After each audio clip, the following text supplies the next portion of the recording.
William stood at the large window of their London home, watching the rain paint streaks down the glass.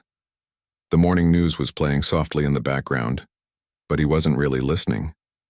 His mind was somewhere else entirely, lost in thoughts that had been haunting him for weeks now. The coffee in his hands had grown cold, but he didn't notice. Kate walked into the room quietly, her bare feet making no sound on the wooden floor. She had been awake for an hour already, sitting in their bedroom, staring at the ceiling and thinking about the conversation they needed to have. The conversation they had been avoiding for far too long. She watched her husband's reflection in the window, seeing the worry lines that had appeared around his eyes recently. "You didn't sleep again, did you?" she asked softly, moving to stand beside him. William turned to look at her, his blue eyes tired and heavy. "A little," he lied, and they both knew it. Sleep had become a stranger to both of them lately. The weight of what they were facing seemed to press down harder when the world went quiet at night. Kate reached out and took the cold coffee from his hands, setting it on the nearby table. "We should talk," she said, her voice barely above a whisper. "I know," William replied, but neither of them moved to sit down. Instead, they stood there, in the morning light. Two people who had shared everything for so many years, now struggling to find the words for something that felt too big, too overwhelming to put into sentences. The rain outside grew heavier, drumming against the windows with increasing intensity. It felt fitting somehow, as if the weather understood the storm that was brewing inside their hearts. William finally turned away from the window and looked directly at Kate. Really looked at her. Her brown hair was loose around her shoulders and she was wearing the blue sweater he had bought her last Christmas. She looked beautiful, but there was something different in her eyes, something that made his chest tighten with fear. "The doctor called yesterday," Kate said, breaking the silence that had stretched between them. "While you were out with the children."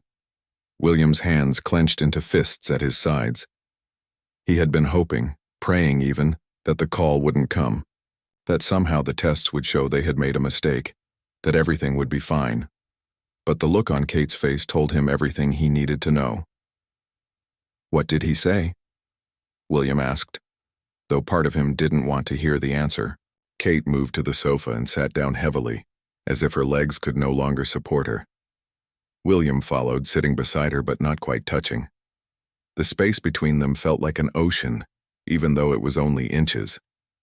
"It's not good news," Kate said, her voice steady despite the tears that were beginning to form in her eyes. "The cancer has spread faster than they expected, much faster." The words hit William like a physical blow. He had known this might be coming, had seen the signs in the way the doctors spoke carefully around certain topics, in the way Kate had been growing thinner, despite trying to hide it. But hearing it spoken out loud made it real in a way that all his fears hadn't been able to. "How long?" he asked, the question escaping before he could stop it. Kate was quiet for a long moment, staring down at her hands. When she finally spoke, her voice was so soft he had to lean closer to hear her. 6 months, maybe less."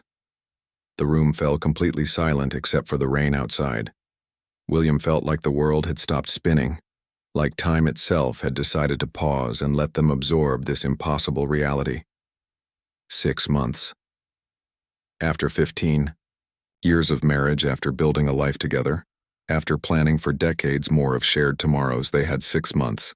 "We need to tell the children," Kate said eventually. William nodded, though the thought of having that conversation made him feel sick. Their children were still so young, still believed that their parents would always be there to protect them from the world's cruelties. How do you explain to a child that sometimes life takes away the people we love most, no matter how much we want to keep them safe? "Not today," William said. "Let's give ourselves today to figure out how." Kate reached across the small space between them and took his hand. Her fingers were cold, but her grip was strong. "I'm scared," she admitted, the words coming out in a rush as if she had been holding them back for weeks. "Me too," William replied, squeezing her hand tighter. "I don't know how to do this. I don't know how to live without you." "You'll have to learn," Kate said, and there was something fierce in her voice now. "For the children, for yourself. You'll have to learn because I need to know that you'll be okay when I'm gone." William turned to face her fully, seeing the strength that had always amazed him shining through her fear. Even now, facing something so terrifying, she was thinking about him, about their family. It was so perfectly Kate that it made his heart ache. "I don't want to waste time being sad," Kate continued. "I mean, I know we'll be sad. We should be sad. But I don't want these next months to be about dying. I want them to be about living." William understood what she meant. They could spend the time they had left mourning what they were losing, or they could use it to celebrate what they had found in each other. It wouldn't be easy. There would be days when the sadness would threaten to drown them both. But if Kate could find the courage to choose hope over despair, then so could he. The rain outside was beginning to slow, and tiny breaks appeared in the clouds, letting streams of sunlight into their living room. William and Kate sat together on their sofa, holding hands and watching the light dance across their walls. They didn't speak anymore that morning. They didn't need to. They had the rest of their lives to say everything that needed saying, and they would make sure every word counted. The kitchen smelled like pancakes and coffee when their children came downstairs for breakfast. 8-year-old Emma bounced into the room first, her curly hair wild from sleep, followed by 6-year-old James, who was dragging his favorite stuffed elephant behind him. William stood at the stove, flipping pancakes with more attention than they probably deserved, while Kate sat at the table watching her family with eyes that seemed to memorize every detail. "Mummy, you look tired," Emma said, climbing onto Kate's lap without invitation. Children had a way of seeing things adults tried to hide. "I'm okay, sweetheart," Kate replied, wrapping her arms around her daughter and breathing in the sweet scent of her shampoo. "Just didn't sleep very well." James wandered over to William, tugging on his father's sleeve. "Daddy, can we go to the park today? You promised we could feed the ducks." William's hands stilled on the spatula. They had made that promise a week ago, back when the future felt certain and full of ordinary Saturday plans. Now every promise felt precious, every plan weighted with meaning it had never carried before.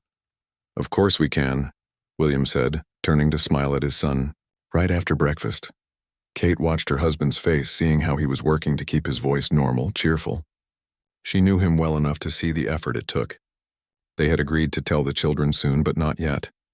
Not while they were still figuring out how to be brave themselves. After breakfast, they walked to the local park as a family.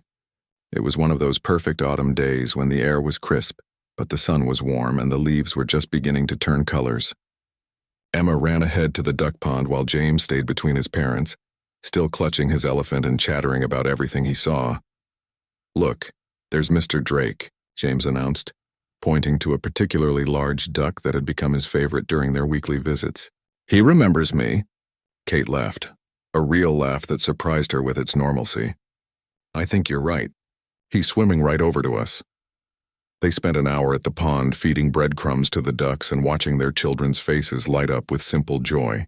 William found himself studying Kate when she wasn't looking, trying to capture mental photographs of moments like this. Kate pushing Emma on the swing. Kate helping James tie his shoelaces. Kate throwing her head back and laughing when a particularly bold duck tried to steal bread directly from Emma's hand. "Mummy, will you always come to the park with us?" Emma asked suddenly, in the way children sometimes ask questions that cut straight to the heart of everything. Kate's breath caught, but she managed to keep her voice steady. "I'll come as often as I can, darling. And even when I can't be here, you and Daddy and James can still come and think about all the fun times we had together." Emma seemed satisfied with this answer, but William noticed how carefully Kate had chosen her words. She wasn't lying to their daughter, but she wasn't telling the whole truth either. Not yet. That evening, after the children were in bed, William and Kate sat in their bedroom talking quietly. They had spent the day being a normal family, and it had been both wonderful and heartbreaking. Every ordinary moment felt extraordinary now that they knew how limited their supply of them was. "I want to make a list," Kate said, curled up next to William with a notebook on her lap. "What kind of list?" "Things I want to do. Places I want to go. Conversations I want to have. I know 6 months isn't very long, but maybe we can fit in some of the things we always said we'd do someday." William looked at the blank page and felt overwhelmed. How do you summarize a lifetime of dreams into 6 months? How do you choose what matters most when everything feels important? "I want to see the ocean again," Kate said, writing it down. "Remember our honeymoon in Cornwall? I want to take the children there. I want them to see where we were so happy." William remembered. They had spent a week in a tiny cottage by the sea, planning their future and believing they had all the time in the world.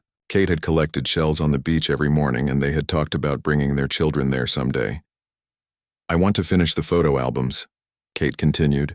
"All those pictures on my computer that I kept meaning to print. I want the children to have books full of memories they can hold in their hands." William watched her write, seeing how the act of planning was giving her something to focus on besides fear.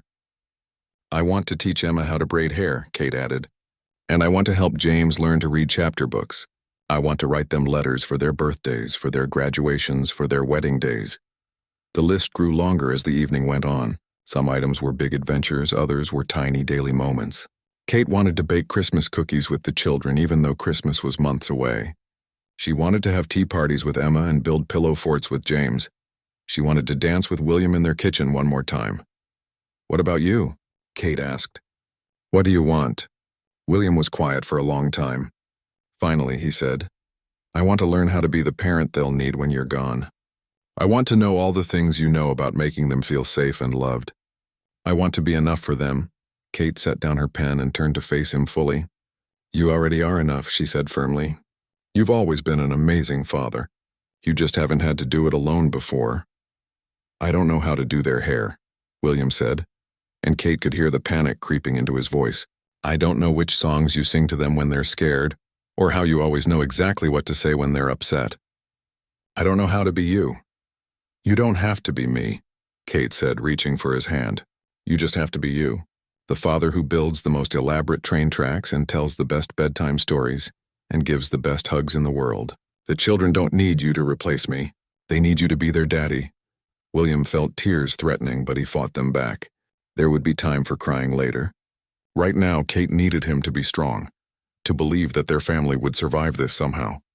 "We should start telling people," Kate said quietly. "Our families. Close friends. I don't want to have to keep pretending everything is fine." William nodded. The thought of having that conversation with their parents, with Kate's sister, with their closest friends felt overwhelming. But Kate was right. They couldn't carry the secret alone much longer. "Tomorrow," William agreed. "We'll start tomorrow."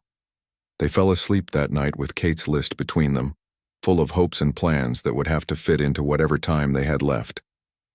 Outside their window, the world continued spinning, unaware that for William and Kate everything had changed. The phone call to Kate's parents was the hardest thing William had ever watched his wife do. They sat together on their bed on Sunday morning, speakerphone connecting them to the small village where Kate had grown up. Her mother's cheerful voice filled the room, talking about the garden and asking about the grandchildren, completely unaware that her world was about to change forever. "Mom," Kate interrupted gently, "I need to tell you something important. Dad should probably listen too." There was a pause and then the sound of footsteps as Kate's father joined the conversation. William held Kate's free hand, feeling how it trembled slightly despite her steady voice. "I've been sick," Kate began, and the words seemed to echo in the quiet room. "The doctors have been running tests and we got the results back. It's cancer and it's quite advanced." The silence that followed was deafening. William could picture Kate's parents in their kitchen, trying to process words that no parent should ever have to hear about their child. "How advanced?" Kate's father asked finally, his voice tight with controlled emotion.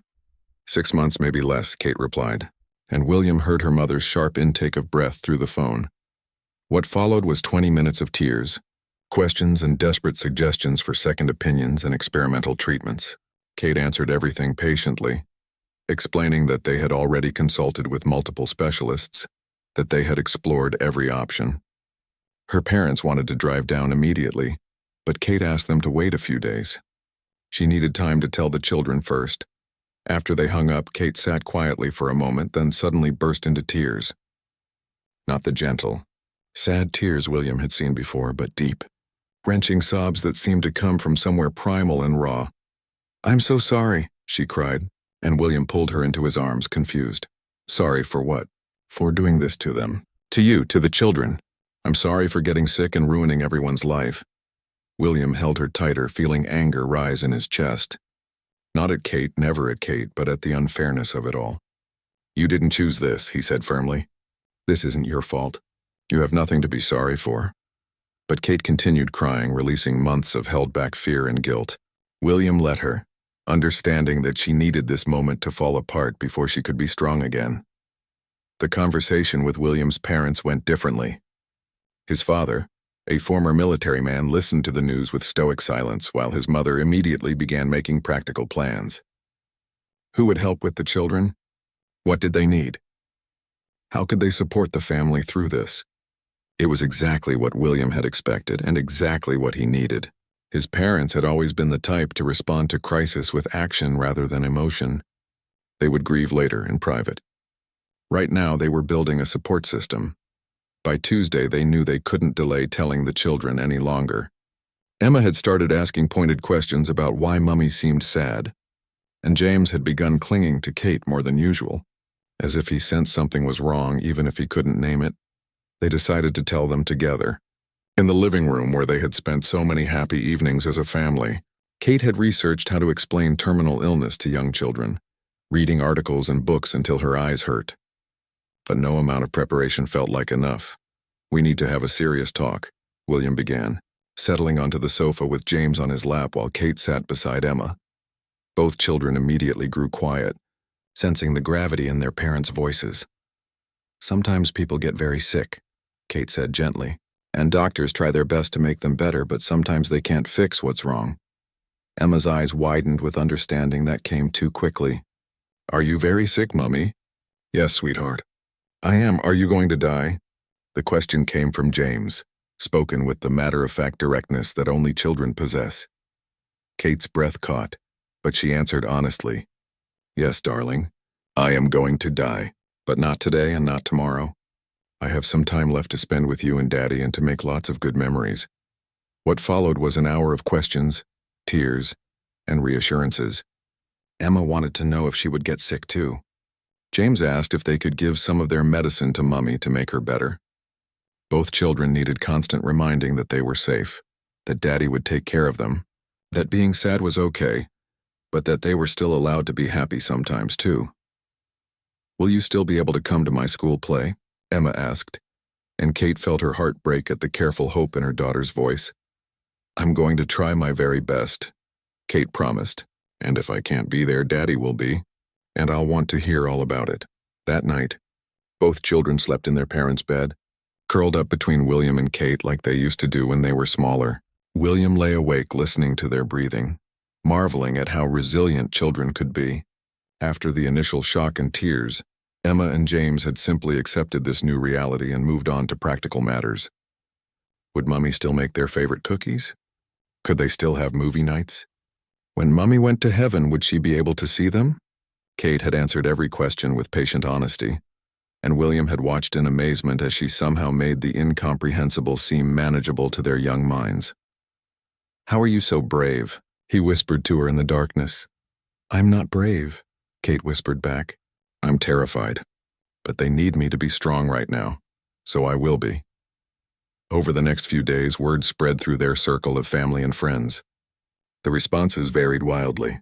Some people didn't know what to say and offered awkward platitudes about fighting and staying positive. Others brought practical help in the form of casseroles and offers to drive the children to school. A few friends surprised them by simply showing up and behaving normally, treating Kate like she was still herself rather than a diagnosis. William's brother called and offered to take time off work to help with anything they needed.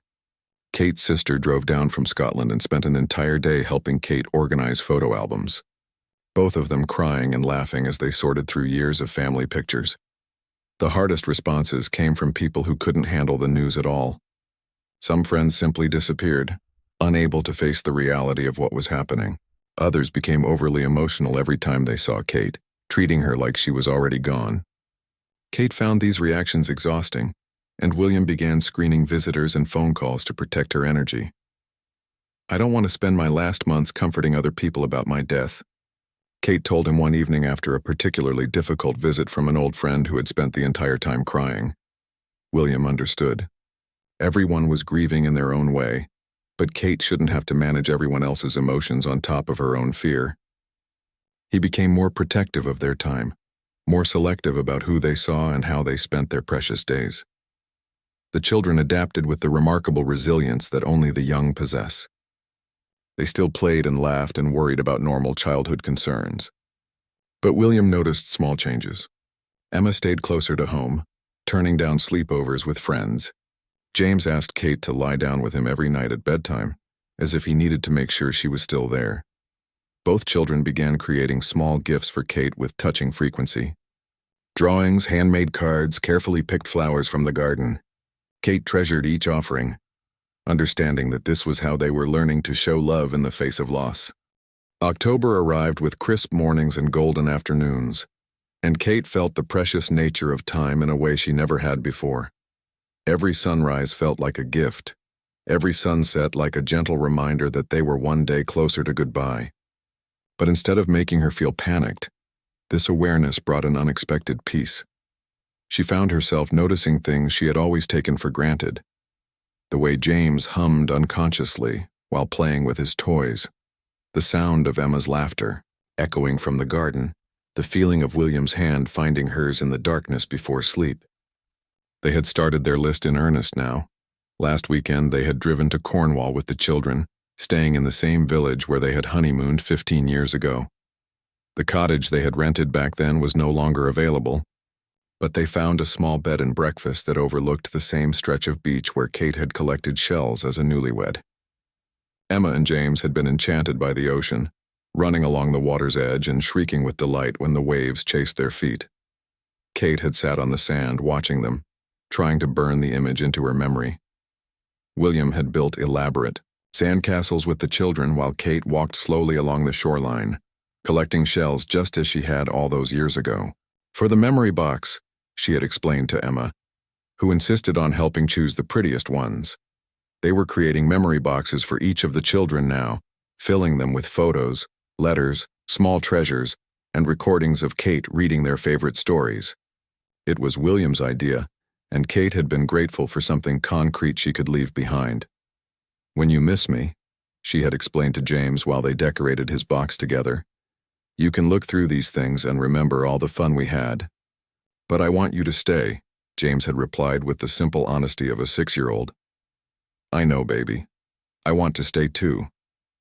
But sometimes we don't get to choose. What we can choose is how we love each other while we're together." The treatments had stopped now. Kate had made the decision 3 weeks ago, after the doctors explained that continuing would likely give her a few more weeks, but would make those weeks much harder to bear. She wanted to spend her remaining time living, not lying in a hospital bed feeling sick from chemotherapy. William had struggled with this decision more than Kate had. His instinct was to fight, to try everything possible, to rage against the dying of the light. But Kate had helped him understand that sometimes accepting was its own form of courage. "I'm not giving up," she had told him. "I'm choosing how I want to spend the time I have left." Now, without the fog of constant medical appointments and treatments, Kate felt more like herself than she had in months.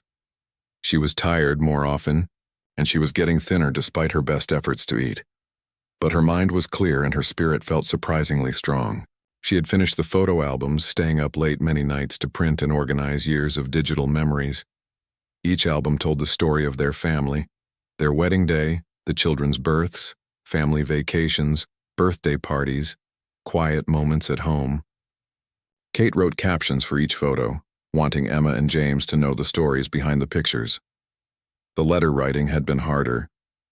How do you write to your children for milestones you won't see?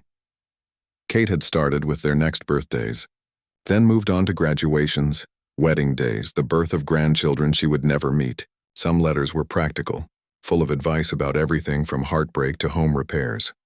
Others were simply expressions of love, reassurances that no matter how old they got or how far they traveled, they would always be her babies.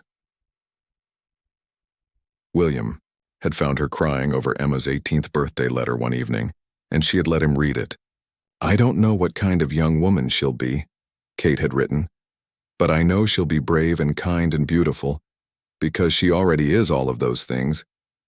I'm sorry I won't be there to help you get ready for your party, but I hope you'll wear something that makes you feel confident and loved. And please remember that even though I can't see you, I am so proud of the person you're becoming." "They're going to treasure these," William had said, his voice thick with emotion. "I hope so. I want them to know they were loved this much. The house had become a gathering place for family and close friends in a way it had never been before. Kate's parents had moved into the guest room temporarily, and William's mother came by most days to help with the children and household tasks. Instead of feeling crowded, Kate found comfort in the constant presence of people who cared about them. Emma's school play was next week, and Kate was determined to be there. She had been to every school event since Emma started kindergarten, and she wasn't going to miss this one. The teachers had offered to set up a special chair for her in the back of the auditorium, but Kate had politely declined. She wanted to sit with the other parents, to cheer for her daughter like any ordinary mother on any ordinary night. "What if I get too tired?" she had asked William. "Then we'll leave early. But I have a feeling you'll find the energy you need." Kate had been practicing her makeup routine, learning how to hide the effects of her illness for special occasions like this.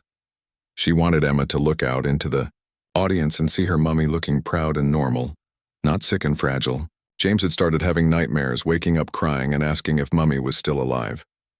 Kate and William had moved his bed into their room temporarily, so he could see them both when he woke up scared. The child psychologist they had started seeing said this was normal, that children often regressed in their behavior when facing loss. "He's trying to make sure he doesn't miss any time with you," the psychologist had explained. "Even in his sleep, he's guarding against separation." It broke Kate's heart and made her proud at the same time. Her little boy was learning one of life's hardest lessons far too early, but he was learning it with courage and love. The good days were becoming more precious and less frequent. Kate could feel her body growing weaker, though she tried to hide it from the children. Some mornings it took enormous effort just to get out of bed, but she forced herself to be present. For breakfast, to help pack school lunches, to maintain the routines that made their family feel normal. "You don't have to pretend for us," William told her one afternoon when he found her resting on the sofa, exhausted from a morning at the park with the children. "I'm not pretending," Kate said. "I'm choosing. Every morning I wake up, I get to choose how I want to spend that day. I choose to make pancakes with James and braid Emma's hair and kiss you goodbye when you leave for work. I choose to be their mummy for as long as I possibly can." William sat beside her and pulled her into his arms. "You're the strongest person I've ever known." "No," Kate said, nestling against his chest. "I'm just a woman who loves her family enough to be brave when it matters." That evening, they sat together in the garden while the children played on their swing set. The autumn air was cool, and Kate had wrapped herself in the soft blanket her sister had brought from Scotland. William was reading beside her, occasionally looking up to watch Emma push James on the swing. "This is enough," Kate said suddenly. "What do you mean?" "This moment, right here, right now. If this was all I got, it would be enough." William looked around at their ordinary evening scene, their children laughing together, their garden full of the flowers Kate had planted in spring, their house glowing with warm light behind them. It was so normal, so everyday, and yet somehow perfect in its simplicity. "I love you," he said, the words carrying the weight of 15 years of marriage and a lifetime of dreams they would never get to live. "I love you too," Kate replied. "Remember that when this gets too hard. Remember that we had this. We had real love, and we had enough time to build something beautiful with it."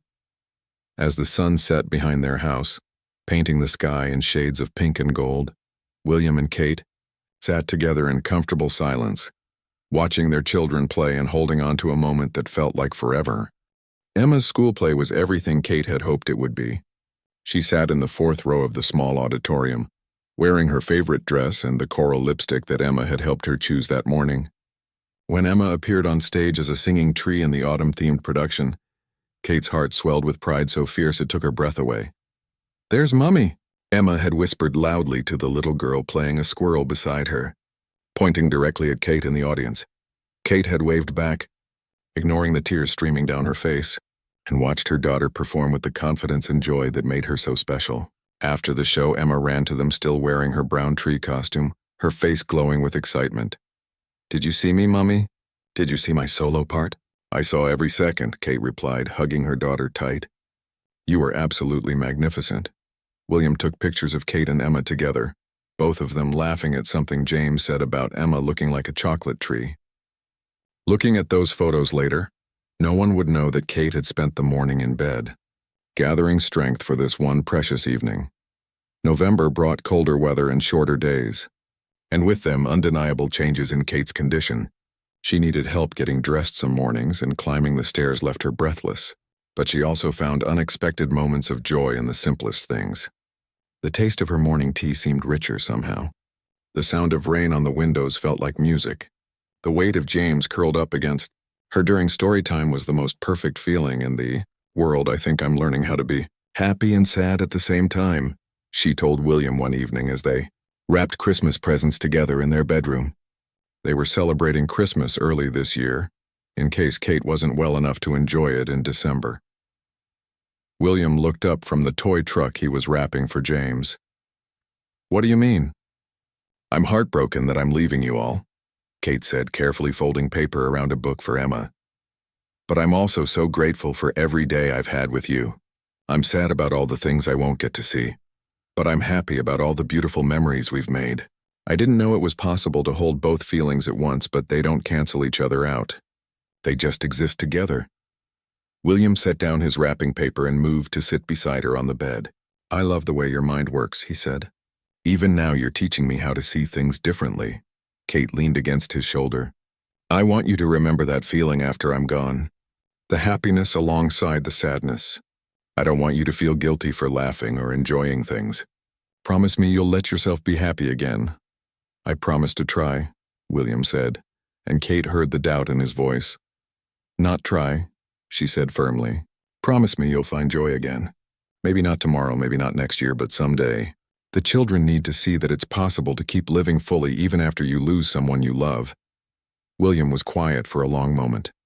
"I don't know how to imagine a future without you in it." "You don't have to imagine the whole future," Kate said.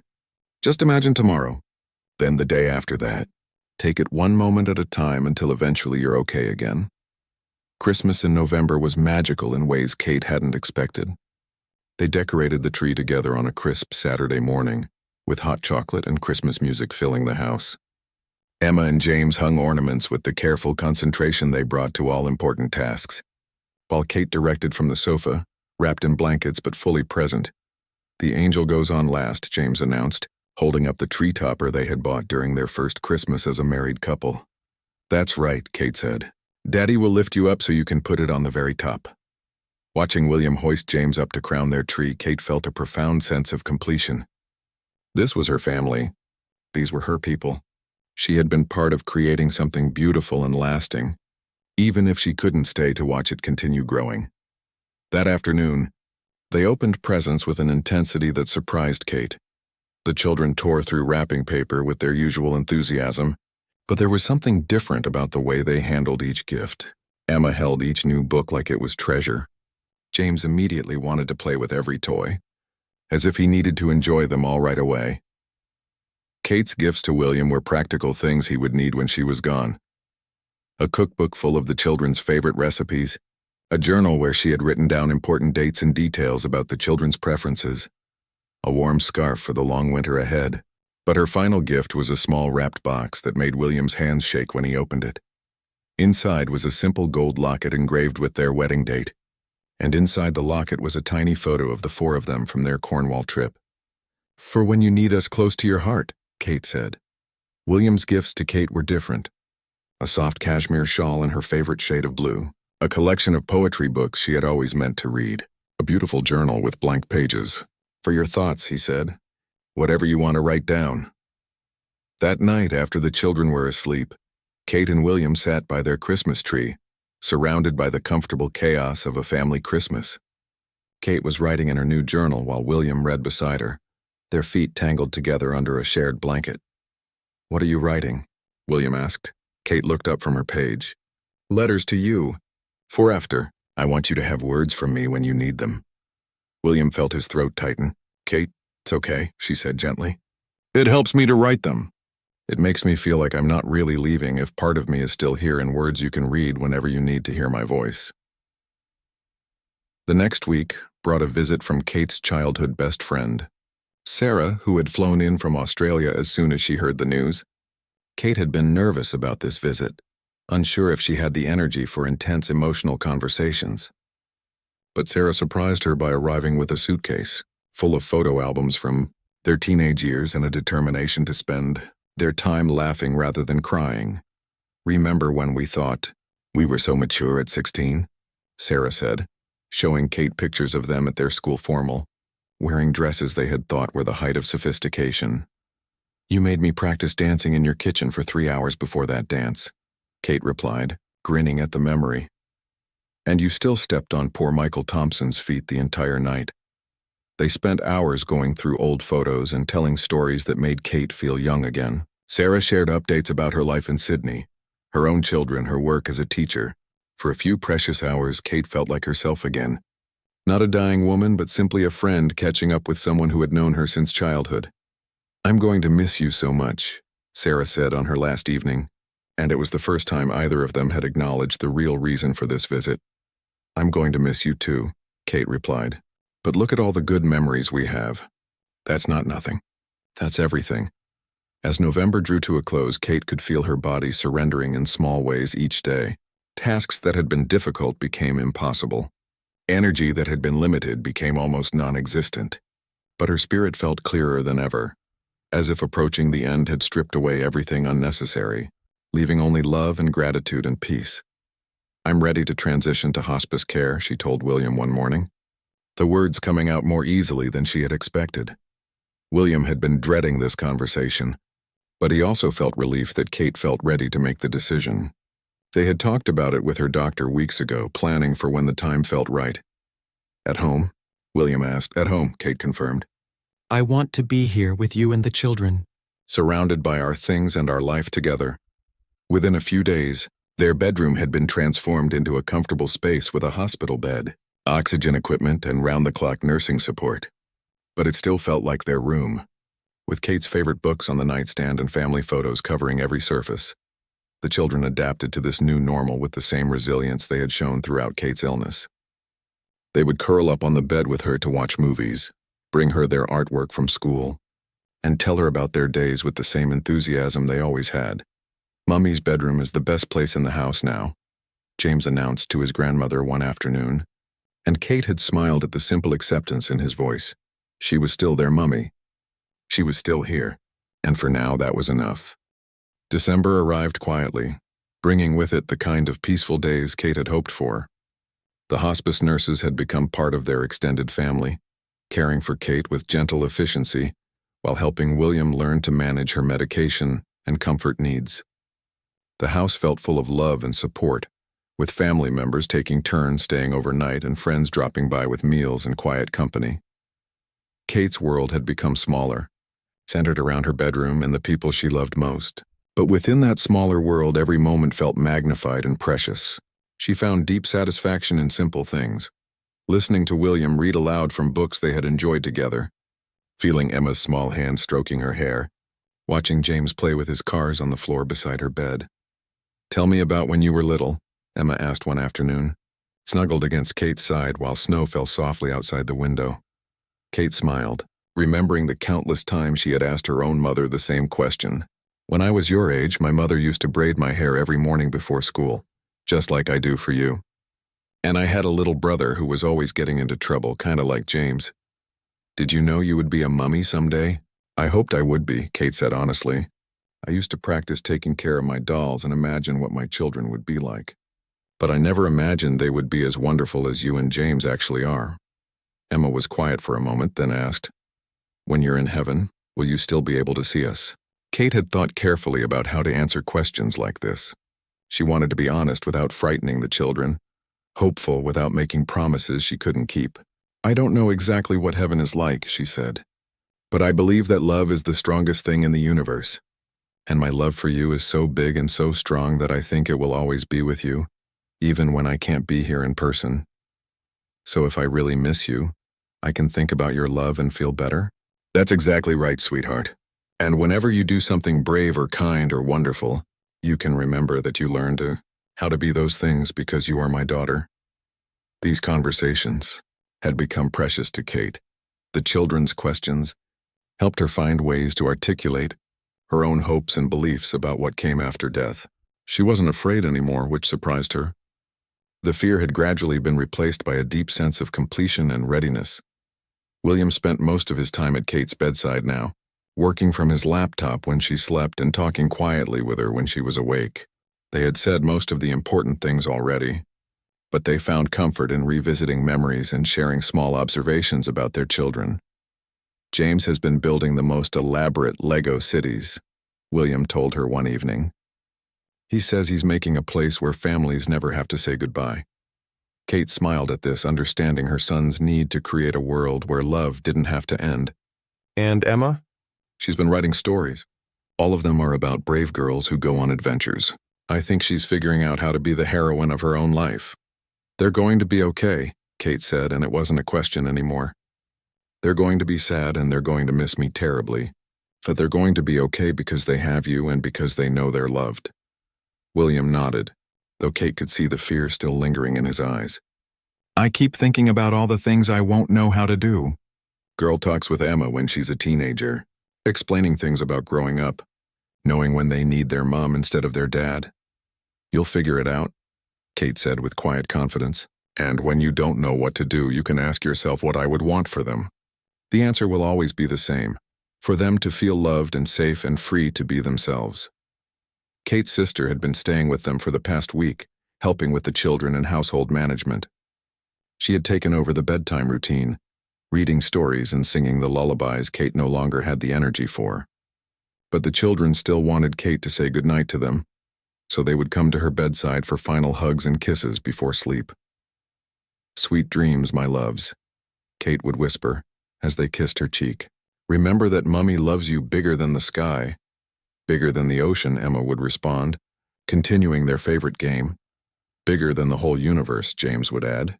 "Bigger than everything," they would say together, and Kate would watch them walk hand in hand to their bedrooms, comforted by this nightly ritual of love. On a Tuesday afternoon in mid-December, Kate woke from a nap feeling different.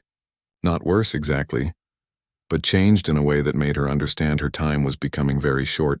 She asked William to call their parents and closest friends, wanting to say goodbye while she still had the strength for meaningful conversations. Her parents arrived first, driving down from their village with tears in their eyes but determination in their voices. Kate's father, a man who had never been comfortable with emotional displays, sat beside her bed and held her hand while they talked about her childhood, about the garden they had planted together when she was young, about how proud he was of the woman she had become. "You gave us the most beautiful daughter," he told William when he thought Kate was sleeping. "Take care of our grandchildren. Help them remember how much their mummy loved them." Kate's mother spent an hour brushing Kate's hair, something she had done when Kate was small and sick with childhood illnesses. "You were always such a brave little girl," she whispered. "Even when you had your tonsils out, you worried more about the other children in the hospital than yourself." William's parents came next, his mother bustling in with her usual efficiency, organizing Kate's medications and bringing fresh flowers for the bedside table. His father, the former military man, stood at attention beside her bed as if he could protect her from what was coming through sheer force of will. "You've been a perfect daughter-in-law," his mother said, adjusting Kate's pillows with gentle hands. "You made our son happier than we ever dreamed possible." Close friends filtered through the house over the next 2 days, each bringing their own memories and farewells. Kate found strength she didn't know she still possessed, giving each person something to remember, some final gift of love or wisdom or gratitude. Sarah called from Australia, and they talked for 20 minutes about everything and nothing, two old friends sharing one last conversation across continents and time zones. "You've been the best friend anyone could ask for," Kate told her. "Promise me you'll keep being brave and adventurous and wonderfully yourself." "I promise," Sarah said through tears. "And I promise to tell my children about their Aunt Kate, who taught me that love is the most important thing in the world." By Thursday evening, Kate could feel her body preparing to let go. She wasn't in pain, thanks to the careful medication management, but she could sense herself drawing inward, focusing on what mattered most. She asked William to bring the children to her for one final bedtime ritual. Emma and James climbed carefully onto the bed, sensing that this moment was different from all the others. Kate held them as close as her weakening arms would allow, breathing in their familiar scents, memorizing the feel of their warm bodies against hers. "I want you to remember that Mummy loves you," she whispered to them. Not loved, loves, present tense, always. "We love you too, Mummy," Emma said, her young voice steady despite the tears on her cheeks. "Forever and ever," James added, reaching up to touch Kate's face with his small hand. William sat beside them on the bed, his arms encircling his entire family one last time. They stayed like that until both children fell asleep, and then William carefully carried them to their own beds, tucking them in with extra gentleness. When he returned to Kate's bedside, she reached for his hand with what little strength she had left. "Thank you," she whispered. "For what?" "For 15 years of happiness. For our beautiful children. For loving me exactly as I am. For making this life so good that leaving it breaks my heart." William brought her hand to his lips, kissing her fingers gently. "Thank you for choosing me. Thank you for making me a father. Thank you for teaching me what real love looks like." They lay together in the soft lamplight, Kate's head on William's shoulder, listening to the quiet sounds of their house settling around them, their children sleeping safely down the hall, their families keeping vigil in the rooms below, their love surrounding them like a blessing. "I'm ready," Kate whispered as the night grew deeper. "I'm not afraid anymore." "I know," William replied, though his heart was breaking. "It's okay. We'll be okay." And in that moment, surrounded by love and peace and the profound gratitude that comes from a life fully lived, Kate closed her eyes and let go. The world fell silent at 3:17 in the morning on a Friday in December. Kate's last breath came so softly that William almost missed it, a gentle exhale that seemed to carry with it all the love she had ever felt for her family. The hospice nurse, who had been dozing quietly in the corner chair, woke to William's soft sob and came to confirm what his heart already knew. Kate was gone, but the peace on her face was so profound that William felt, even through his grief, a strange sense of gratitude. She looked like she was simply sleeping, finally free from the illness that had claimed her body but never touched her spirit. The next hours passed in a blur of phone calls and arrangements, of family members arriving with red eyes and gentle hands. William moved through it all like a man underwater, functioning but not fully present, his mind still caught in that moment when his wife had taken her final breath and left him to figure out how to live in a world without her, Emma, and James woke to find their grandmother making breakfast, and their house full of quietly weeping adults. William sat them down in the living room, the same space where they had first learned their mother was sick, and told them that Mummy had died peacefully in her sleep. "She's not hurting anymore," he explained, holding them both close as they cried. "And she loved you both so much that her love is going to stay with us forever, even though she can't." Emma, wise beyond her 8 years, asked if they could see her. William had dreaded this question, but Kate had talked about it with him. She had wanted the children to have the chance to say goodbye if they felt ready. They went together to the bedroom where Kate lay looking peaceful and beautiful, surrounded by the flowers her friends had brought and the photos of their family life together. Emma approached first, tentatively reaching out to touch her mother's hand. "She feels different," Emma said. "Not frightened, but observing. That's because the part of Mummy that made her who she was, the part that loved us and laughed with us and took care of us, that part isn't in her body anymore," William explained. Using words Kate had helped him practice. James was more hesitant, staying close to William's side. But after a few minutes, he climbed onto the bed and curled up next to Kate, laying his head on her shoulder the way he had done so many times when she was alive. "I'm going to miss you, Mummy," he whispered, and William felt his heart break all over again. The funeral was held 4 days later in the small church where William and Kate had been married. The building was packed with people whose lives Kate had touched. Childhood friends, work colleagues, other parents from the children's school, neighbors who had known her for years. William was amazed at the number of people who came to say goodbye. Emma and James sat in the front row between William and Kate's parents, dressed in their best clothes and holding hands throughout the service. They had helped choose the music and the flowers, wanting to feel like they were part of honoring their mother's memory. Kate's sister read one of the letters Kate had written, meant specifically for her funeral. In it, Kate thanked everyone for the love and joy they had brought to her life, and asked them to remember her not with sadness but with the happiness she had felt in knowing them all. "Don't grieve for me too long," the letter said. "Instead, go home and hug your families a little tighter. Tell the people you love that you love them. Look for small miracles in ordinary days. Live fully, because that's what I would want for all of you. William spoke briefly about his wife, his voice steady despite the tears on his cheeks. He talked about Kate's courage, her kindness, her fierce love for their children. He thanked everyone for being part of the community that had supported their family through the hardest months of their lives. Kate always said that love was the strongest force in the universe, he concluded. Standing here today, surrounded by all of you who loved her, I know she was right. The weeks that followed were the hardest of William's life. The house felt impossibly empty without Kate's presence, too quiet without her laughter and voice. Simple tasks like making breakfast or helping with homework felt overwhelming without her partnership. There were moments when he forgot she was gone and turned to tell her something, only to remember with fresh pain that she wasn't there. But there were also unexpected moments of comfort. Emma and James, after their initial grief, showed remarkable resilience. They talked about their mother easily and often, sharing memories and keeping her presence alive in their daily conversations. They found Kate's letters and asked William to read them aloud, delighting in hearing their mother's voice through her written words. The memory boxes Kate had prepared became treasures the children turned to when they missed her most. They would sit together on the living room floor, going through photos and small mementos, telling each other stories about the adventures they had shared with their mother. William returned to work after 3 weeks, grateful for the distraction but struggling with the guilt of moving forward when Kate couldn't.